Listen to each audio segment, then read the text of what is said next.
உடுமலை நண்பர்களுக்கு வணக்கம். இப்போ பார்த்தீங்கன்னா நான் நல்லாம்பள்ளி கிட்ட இந்த 4 ட்ராக் ரோட்டில் நிற்கிறேன். இங்கே பார்த்தீங்கன்னா இந்த 4 ட்ராக் ரோட்டில் நடுவில் கோனோகார்பஸ் அப்படிங்கிற மரத்தை நட்டு வச்சுருக்காங்க. இந்த கோனோகார்பஸ் மரம் இந்திய அரசாங்கத்திலே தடை பண்ணியிருக்கிறாங்க. இந்திய அரசாங்கமும் தெலுங்கானா மாநிலத்திலையும் தடை பண்ணியிருக்கிறாங்க இந்த மரத்தை. இந்த மரம் பூ பூத்துருச்சு. பூ பூத்து இப்போ வெடிக்க ஆரம்பிச்சிருச்சு. இது பூ பூத்து வெடிச்சதுன்னா இதனுடைய மகரந்தம் நம்ம மூக்குக்குள்ளே போச்சு அப்படின்னா நுரையீரல் சம்பந்தமான வியாதிகள், அதுபோக ஹார்ட் சம்பந்தமான இதய நோய்களையும் உருவாக்கும்.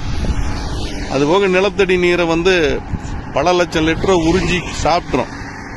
வறண்ட பூமி ஆக்கிடும் இந்த இடத்த.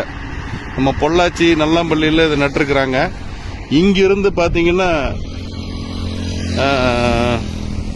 கிட்டத்தட்ட ஒட்டஞ்சத்திரம் வரைக்கும் இந்த செடி நட்டுருக்காங்க. ஏற்கனவே இது சம்பந்தமாக ஒரு வீடியோ போட்டேன்.